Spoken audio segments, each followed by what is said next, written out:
right, now we welcome onto the podcast the brand new owner of Anderson Valley Brewing Company, and we're big fans. This is Kevin McGee. Kevin, how have you been holding up right now? How's everything going at Anderson Valley? Hey guys, thanks for having me. We're doing okay. We're getting through this pretty well. Coronavirus was not in the original business plan, but as it turns out, we're actually pretty well set up to deal with it. So we've had no layoffs, no furloughs. Everybody's maintained all their hours. Everybody's got all their benefits. We had a hard time in the early days because there was a lot of cancellation of like draft orders and things like that. But we're starting to get back up again and getting some momentum, which is kind of nice. Are a lot of your beer sales coming from like bottles in different stores right now?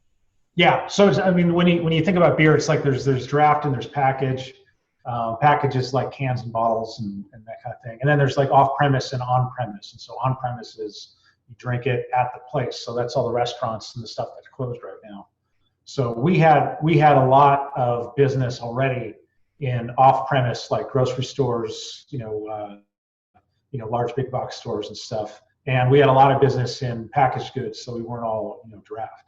So we were able to maintain a lot of that. Really, what happened with a lot of beer is the distributors that were out there.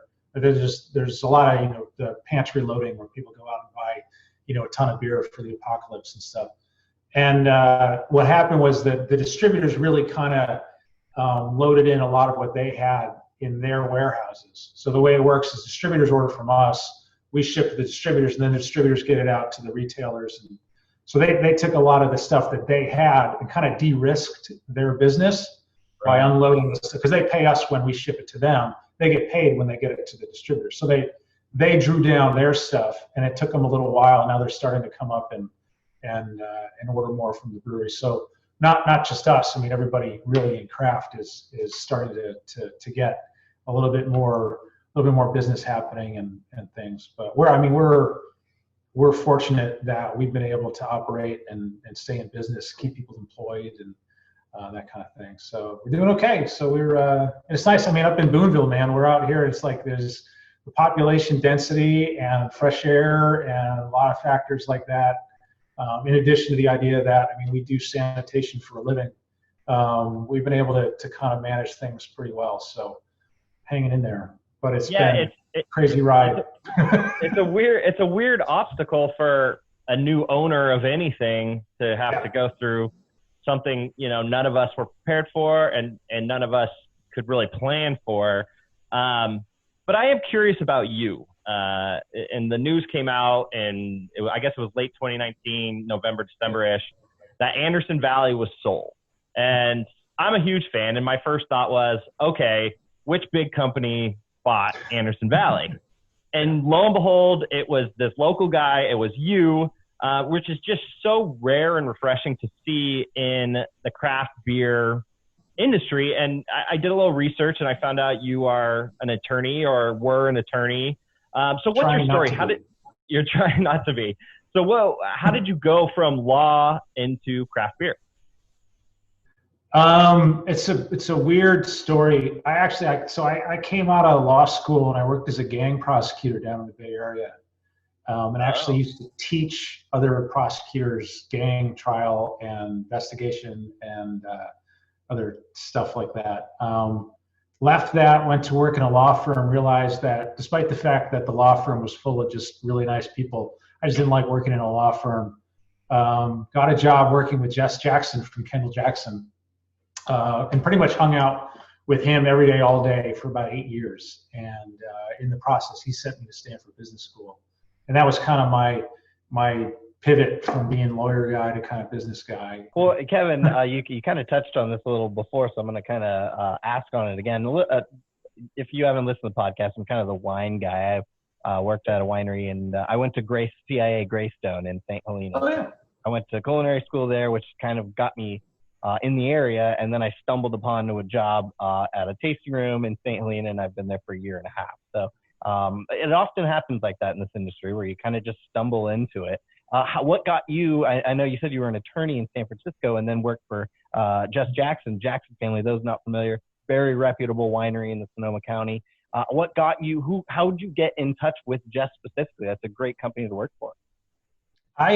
So I went from being a gang prosecutor to being a litigator down in Southern California, and I wanted to kind of get out of it, and I had the absolute dumb luck and extreme good fortune to run into my future wife.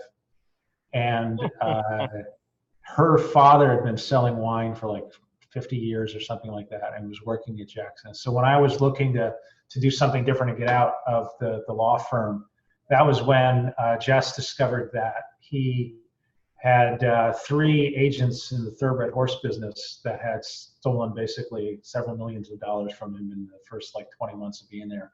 And he was going to make that right. And so my background was really in, investigations and prosecution and litigation. And I was purpose built for doing this kind of stuff. And I was also a total wine geek, and completely horrible winemaker, which is how I started making beer. So I was, absolutely primed and ready to do that. And the other neat thing was meeting Jess. I mean, Jess was a force of nature. I mean, the man was a hurricane, in a pair of pants. The pace that I was used to working in from coming out of the gang unit was really similar to the pace that he was used to working in, but he was doing it, with wine and things like that. So it just so happened that we just kind of had a similar rhythm of, ebbs and frequencies of how we like to do stuff, and hit it off, communicated well, and he just kind of kept me around for everything that he did. And I ended up running, chunks of the family office and the thoroughbred business. And, I would wake up to text messages just telling me to go to the plane instead of the office. And it was a crazy, it was like dog years, but it was a crazy time, but wonderful people, and just unforgettable memories. And I'm still discovering what I learned from hanging out with that guy. He's pretty incredible.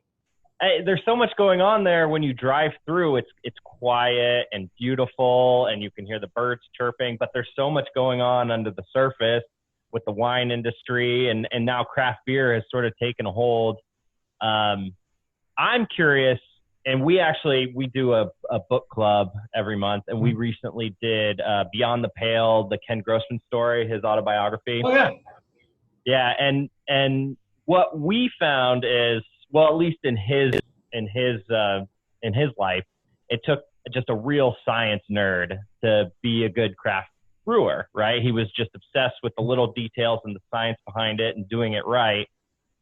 What brought you to brewing? What got you into it? Do you like the science? Is it therapeutic? Yeah, it was. So again, it was my wife. So we.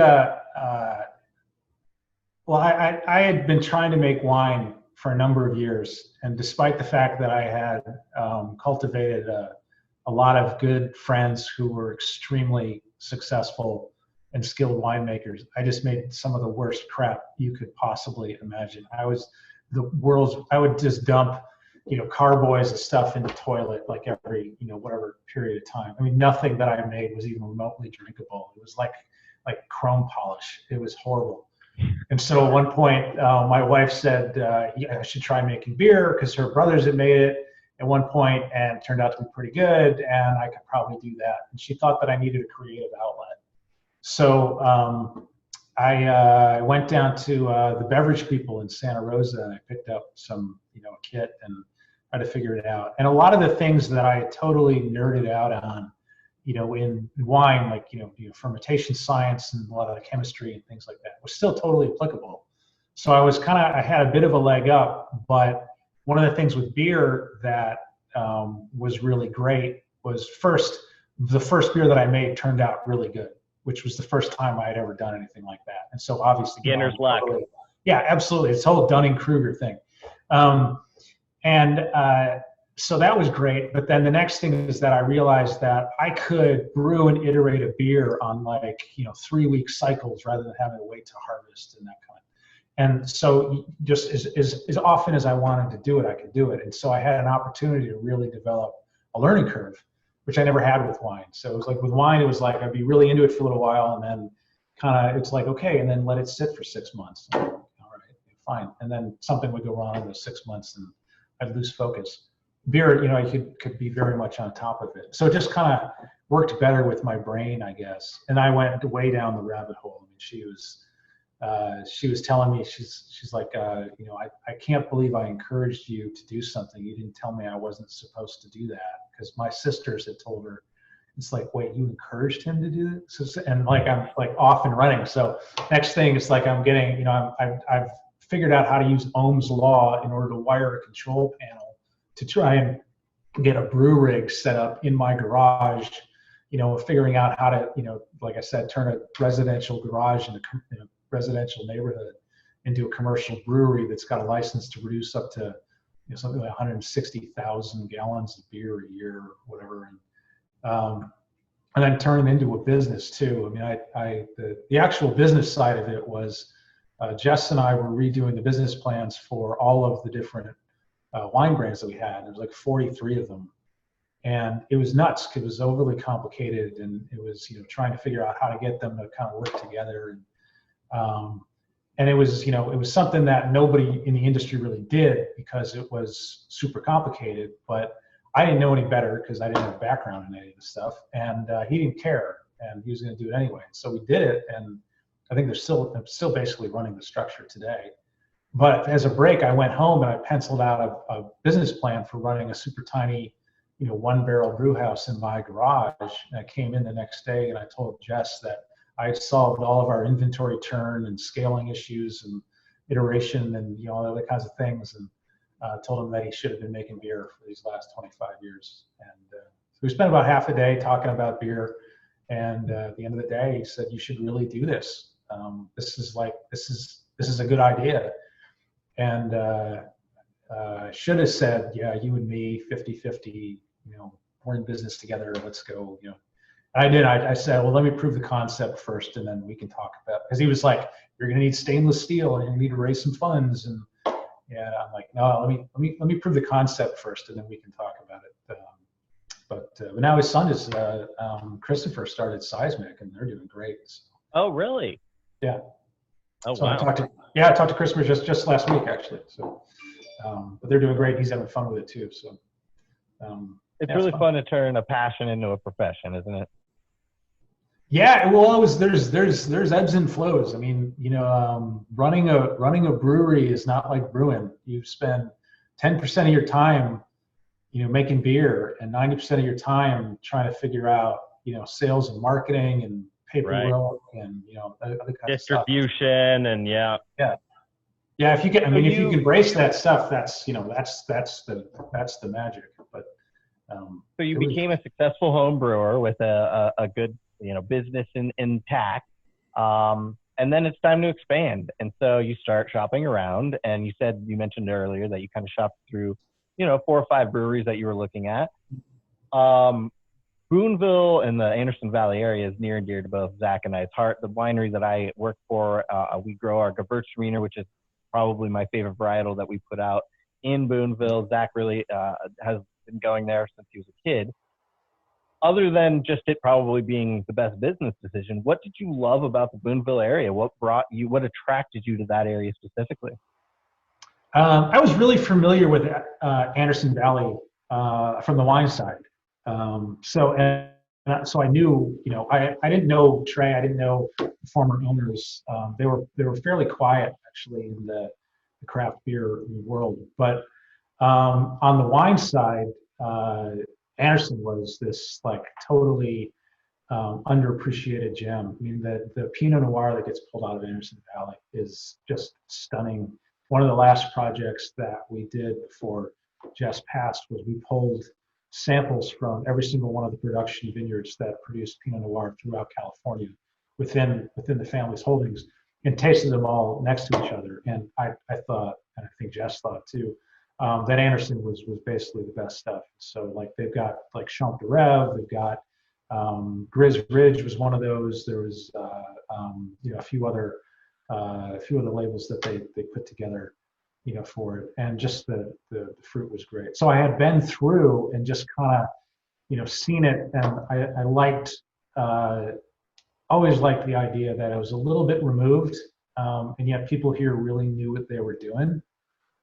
So it was kind of a fairly quiet confidence in being able to do just some really world-class stuff, which was great. And it's just, it's very real around here. Everyone knows each other and everyone's connected. And one of my projects that I was going to try and do, and then quarantine happened, was I wanted to go walk down Main Street and just start knocking on doors and introducing myself. And I've had a little bit of do you speak bootling yet? Absolutely not. And I'm not gonna denigrate the language of me trying to figure out how to speak. Hold on. I have a book. Oh wow, there you go. And it's got 150 pages of Boont to English translation, so I can figure out what Fal is saying when he's talking about me, with Rod. But no, I'm not even gonna go there. It's like, and we're not gonna name any more beers 10. They're like words that are like 10 letters long. 8 of the letters are vowels, and there's a hyphen. It's tough to market something you can't say. Yeah. So we're not gonna do that. But at the same time, it's like it's such a part of this area too. It's like it's hard not to be part of it. It's like how do you make sure that people hear it, and it's totally worth people knowing about it, but not get so tied into it that it overwhelms what you're trying to get across. So there's a balance there. We're figuring it out. I remember the first time I went to Boonville. I was 21, and of course you could probably guess I was at the Boonville Beer Festival. Mm-hmm. And we went to the local bar, and I believe it's not open anymore. And we went a night early, so there weren't the tens of thousands of people there, and the locals were there, and we could not understand a word they were saying, and we were just flabbergasted, like, where are we right now? But I love that town, and I go back there now, even when it's not the beer festival. But I am interested in this market that you recently bought into, the craft beer market. And it's, I told you our big thing, we sort of cover outdoor stuff in Northern California. And we learned very quickly that craft beer and outdoor activities go hand in hand. And so we've been following the craft beer market for a while now. And how do you see the market moving forward? How do you see, because I mentioned earlier, a lot of these small companies are selling off bigger companies, and how do you see craft beer as an industry, especially in Northern California, sort of in 2020 and moving forward? Yeah, that's a really interesting question. I'm a bit of a contrarian from other folks that tend to write a lot on the subject. I think there's a consensus that right now is a really tough time, but go back to January, February, where January, February was considered to be a very tough time for craft beer. There was a lot of headwinds. There's 7,000 craft breweries, and it's a difficult thing. And so the saying was that every brewery is for sale if you just kind of quietly ask and give them a number. I had a different view, particularly in 2019 and kind of coming into this year.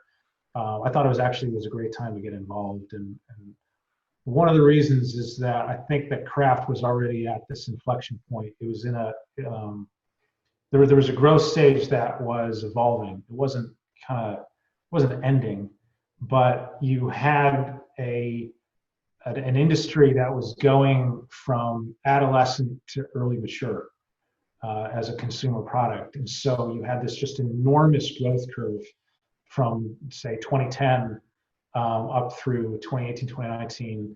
And it started tapering off in late 2017 into 18 and 19.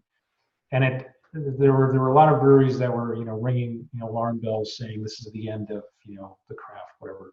Well, it wasn't really. I mean, you kind of, when you peel back a bunch of stuff, one of the ways to look at it, which is the way that I look at it, there was an enormous amount of growth that was available in 13, 14, 15, 16, and into 17, if you could just make liquid and put it on a truck, there really wasn't a whole lot of threshold to what you had to do or had to make. Over time, and particularly into 2017, 18, 19, you had breweries that were being actively encouraged and paid really well to really be focusing on just iterating new products, sending it out, loading it into the distributor, and then working on the next thing. And there was really very little focus on flagships. There was very little focus on, entrenched and core brands. And usually when you've got a consumer products, business, you have a core business, and then the success of that core business gives you cash flow and gives you permission to go and do exploratory, R&D and different things. And what was happening was the market had evolved so that there were businesses who only did that exploratory kind of small batch, limited release, and then pushing, boundaries of, what a slushy milk stout, whatever kind of glitter thing, could be. And you developed a market that was absorbing this stuff, but it was very temporary.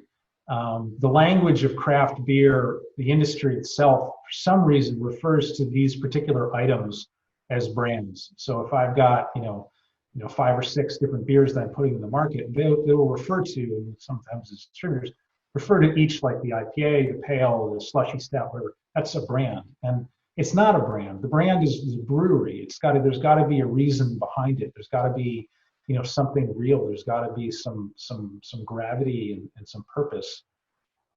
There's a huge opportunity to be impactful and get a good product out to the market and do it by being real and just connecting. That hadn't really been done before because it wasn't necessary. And that was kind of the opportunity that I saw, and like the kind of breweries that I was looking for. I mean, Anderson Valley was kind of the first pick. It's got so much depth and authenticity, and the former owners didn't really do much marketing at all. And so I had 10 years of stories that weren't told. I mean, I got 33 years of stories, but 10 years of kind of a backlog of stuff that could have been talked about. And it's sad because, the brewery lost a little bit of its, its presence and whatnot. But, on the one hand, the former owners, they didn't screw anything up, clearly. I mean, the beer has been awesome throughout, the history of the brewery. And now I've got 10 years of material that they didn't use that I can talk about. And, if it's like, the Walt Disney every day is an occasion for a parade principle, I've got content for, multi-generations. So, absolutely. The Boonville story, I don't think, maybe a couple breweries in Northern California can rival the story, but the story is so unique and local. And I 100% agree with you that that's where, these breweries should be going. Yeah. So amen to that. And I mean, there's things like, so our brewery sources all of its water from 10 wells on the property. It treats all of its water and discharges all of its water on the property, basically into a field that goats eat. And we have a zero impact water use for a production brewery in the United States. And I don't know if there's anybody else that kind of does that, but that, and we're basically zero waste. I mean, it's like there's so many things that this brewery, starting with Ken Allen, has been quietly doing like the right thing for 33 years. And, some people know about it, but a lot of people don't. And it's like, I mean, you can't kind of go back and greenwash that with, some, other things. Like there's nobody that's been doing that for 30 years. And just the idea that I could get involved in that kind of thing, I'm like, absolutely, I want to be part of this. This is my last job, by the way. I'm not doing anything else. I finally have one job for the first time in forever, and this is the last one. Well, let's talk about the future a little bit. You mentioned, 2020 is basically the year of pivot. You mentioned kind of needing to pivot. Everyone's kind of needing to pivot. What do you see? I know this is kind of a big question. What's your vision for the future of Anderson Valley Brewing Company. What obstacles do you see in the future? And for me, more exciting, do you have any exclusive new exciting beers you want to tell us about? Yeah, I mean, a lot of what we're planning on doing is just trying to be better at communicating who we are and why we are. I'm not changing. I mean, obviously, I'm not doing anything, to any of the recipes. I mean, it's like, I don't want to come in and be like, we need more cowbell, when they're making the White Album. That's great reference. But there's some things that we're doing, like we don't really have, or at least we didn't have, we're trying to have right now. We didn't really have a good offering in sort of the blonde golden ale category. Is one of the biggest categories that's out there. We made Boonville Gold, I think last year, and they kind of launched it, and it was actually something that one of our distributors asked for, and then they didn't really pick it up, and now we're with a different distributor. And it's taking off. So there's things like that. I think, our pale ale, Palico Pale, is such a good beer, and it's just kind of fallen off the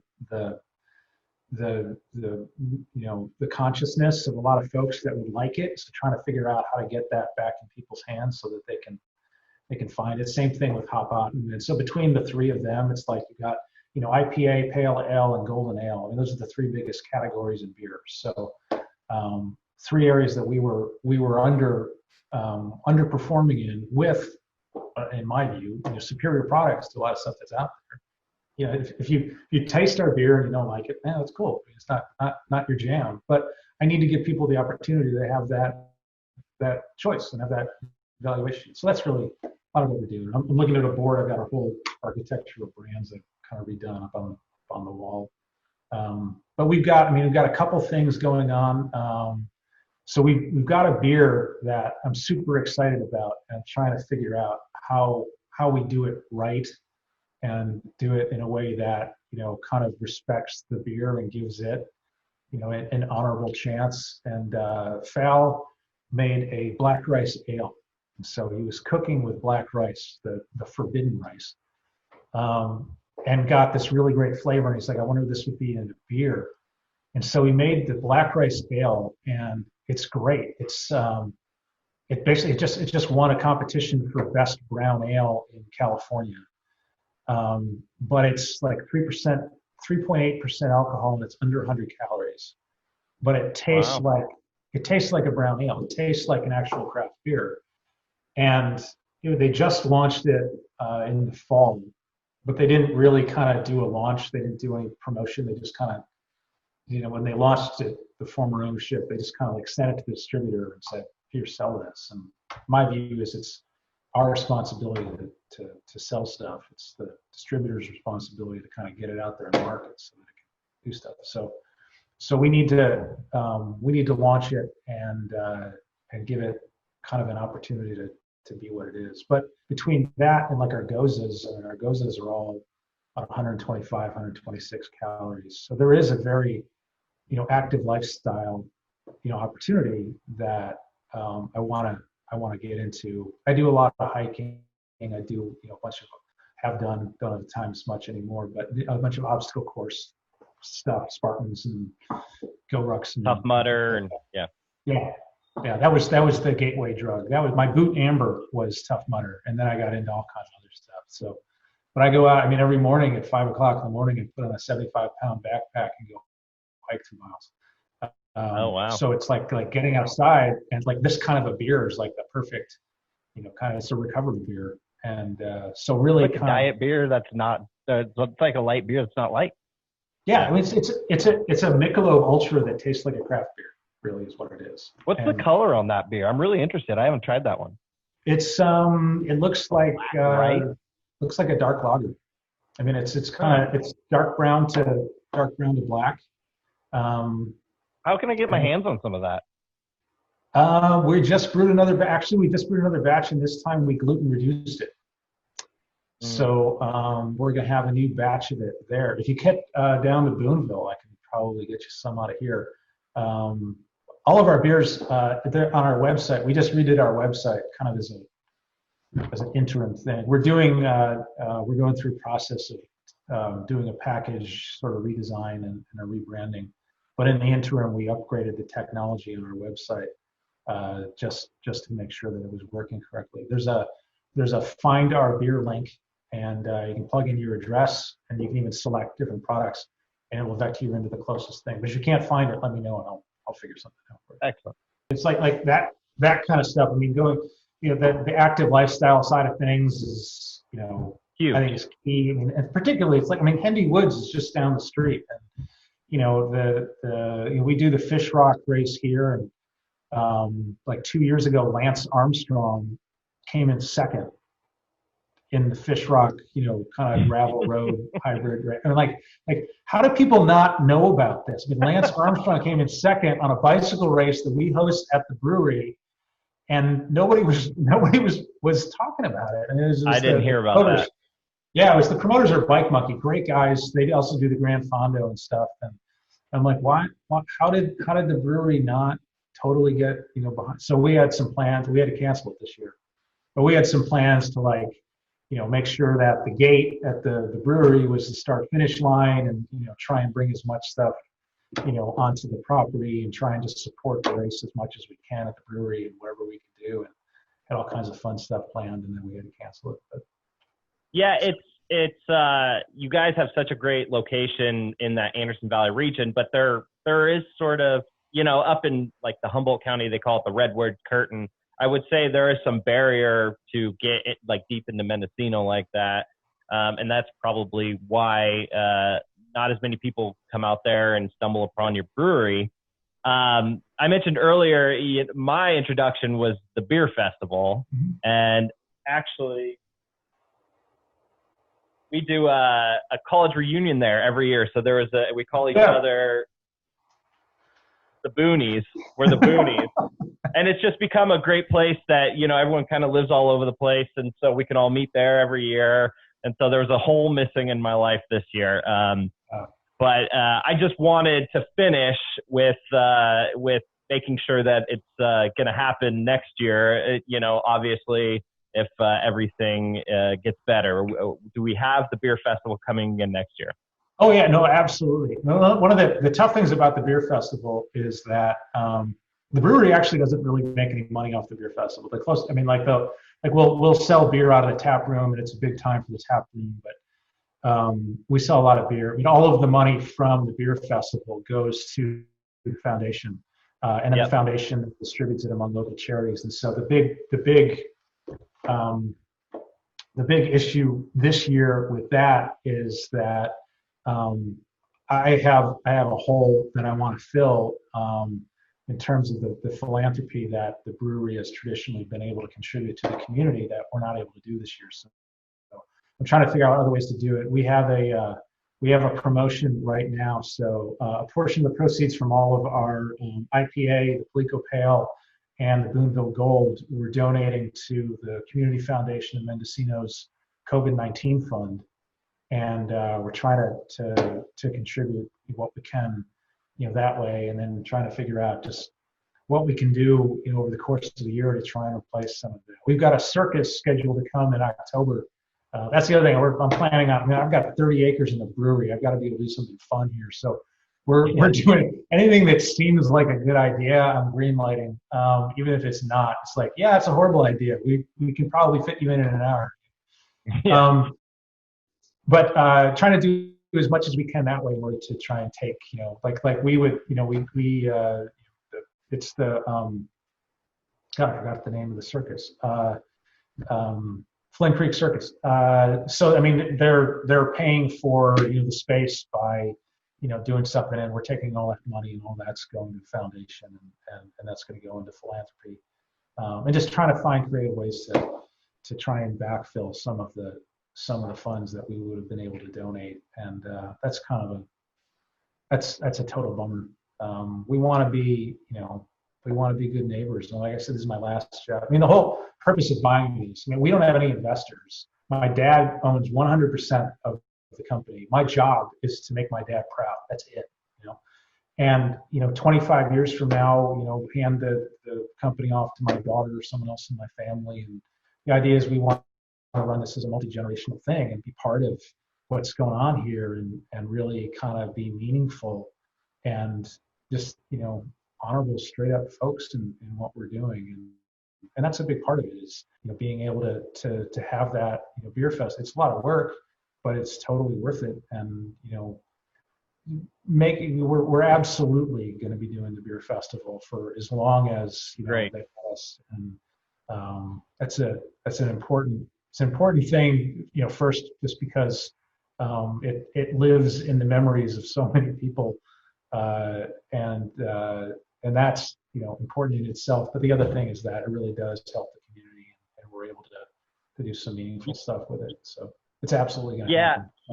I probably had been going there for a decade before I found out that all the proceeds were going to nonprofit. So obviously, I mean, not that I needed another reason to go, but I mean, it's just an amazing time. So, well, thank you, Kevin. We really appreciate you joining us today. We're huge fans.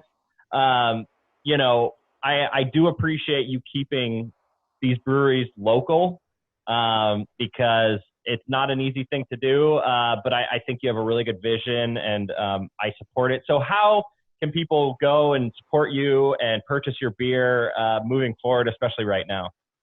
We are not open to direct to consumer stuff. We are not shipping, and we're not allowing people to come to the brewery and buy. Instead, we're encouraging everybody to go to their local craft beer retailer. And if you end up in Boonville, I think our website and social media, there's 4 different places around here. We're really encouraging people to go to their local craft beer retailer because they've got families, they've got employees. Our distributors have families and employees. We need a very healthy chain to do that. And so rather than selling direct to people, we're encouraging everybody to go to the local stores and do that kind of stuff. And that said, if you go to the website, it's avbc.com. There's in the upper right-hand corner, there's a little red button you can click. It says Find Our Beer. Put in your address or your friend's address or wherever you happen to be, and it'll vector you into everything that we've got, and who's selling it, and how far away it is, and get you directions, and makes it as easy as possible to buy beer. So absolutely. Well, Kevin, you are, and I mean this in the nicest way, you're a sobering voice in the craft beer industry here in NorCal. We look forward to supporting you and Anderson Valley for years to come. So thank you for your time. We appreciate it. No, thanks, guys. If there's anything we can do, I mean, if you get in the area, give me a shout. I'll show you around. And if we can be helpful, let me know.